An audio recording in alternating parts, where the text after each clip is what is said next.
All right, hey all, we are doing whiteboard session number 51. It's backwards, I know, but if you have the book, you know what it says. So we were doing 10 to 12 reps of each thing: a squat, push-ups, reverse lunge, side oblique crunches, fire hydrants, side to side lunge, controlled donkey kick. So I'll show you what those are. And then we're also going into an alternating pigeon and groiner and L-over. All right, so one round from me. You guys are trying to complete as many rounds as you can within 30 to 45 minutes. Make sure you have a really good warm-up. Warm-up could be a quick jog around the block, going for a couple jumping jacks, couple high knee runs, some forward walking lunges, opening up the hips, getting good movement, anything from 10 to 15 minutes for a warm-up, I would say. And this one, really, the challenge is how fast you go. Make sure your form is on point, all right? So we're going for form, quality of movement over top of quantity, always. 10 to 12 reps for everything, and we're gonna start with that squat, all right? So, into that squat, you can have your hands behind your back, or we can go for momentum, 10 to 12. Feet about hip width apart.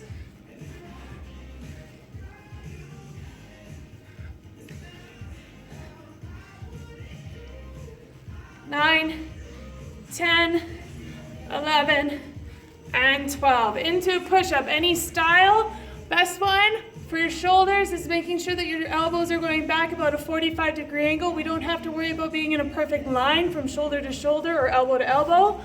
All right, so into that push-up, 10 to 12 of them.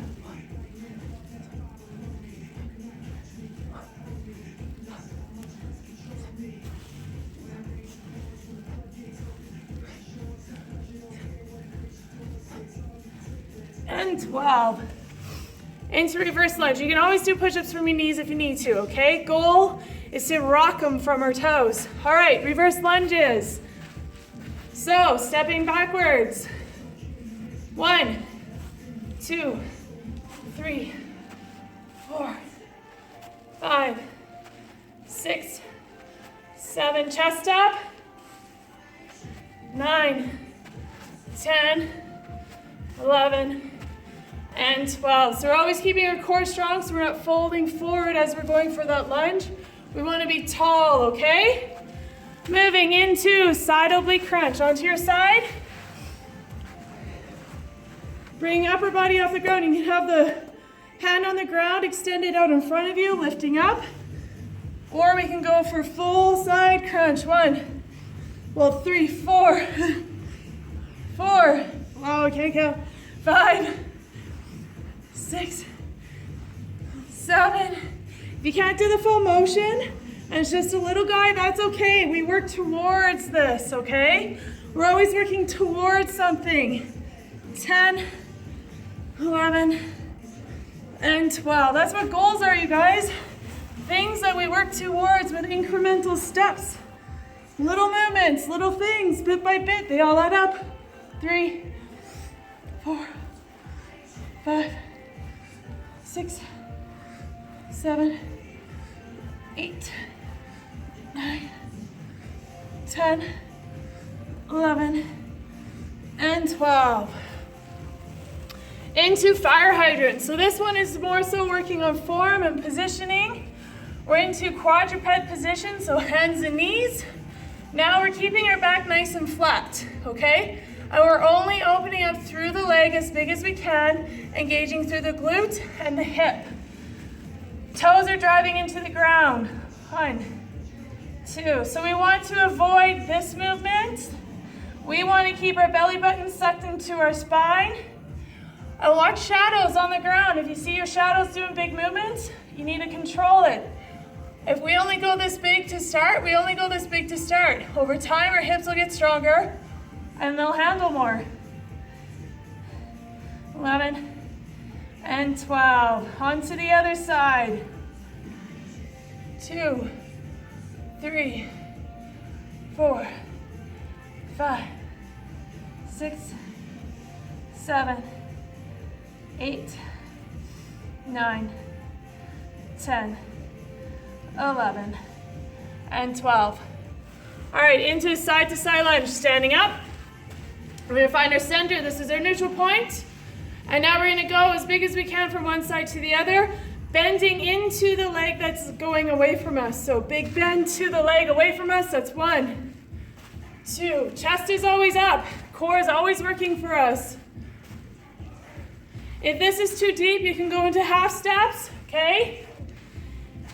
Trying to keep flat feet on the ground so we can work on some ankle mobility.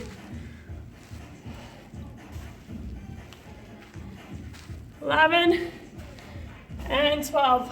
Just guessing on that, it might be only 10. Anyways, controlled donkey kick. So what we're doing is we're starting in a plank position, and then we're going to sneak our feet inwards, okay? From here, shoulders are staying over top of our wrists. We're keeping everything weighted down into the ground, and we're coming up and we're kicking our butt.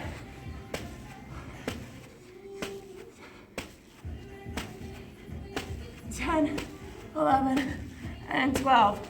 Keep it controlled. We don't want our hips falling every time we land. Core's gotta be strong. All right, now we're going into alternating pigeon and then alternating groiners. So, pigeon.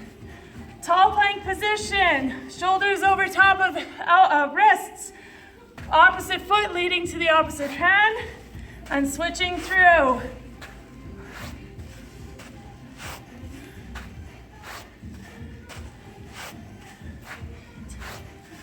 Nine, 10, 11, and 12. Groiners, same setup.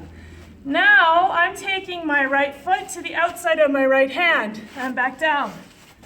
Try and give you more view. Left foot outside of my left hand, back down. If you can only go halfway, you can only go halfway, it's all good.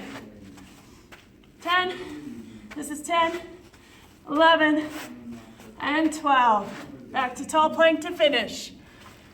And finally, L over. You are on the ground, on your back, arms out to your side, palms down, feet up, and we're rotating from left to right, keeping our hands and shoulders in contact with the ground. You can go with bent knee if you need to make it a little bit easier. The further away the weight of our body is from our center, the harder it's going to be. When you're proficient at that, extend the legs out.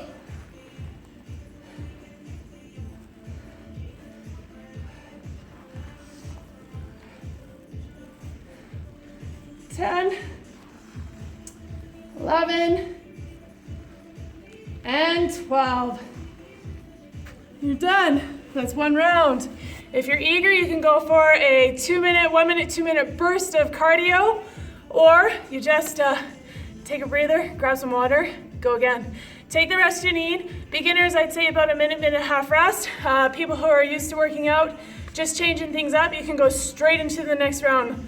Listen to your body, okay? I would say for this one, your goal for max rounds would be 7 for sure. If you hit 4 or 5, you're golden. All right, have fun.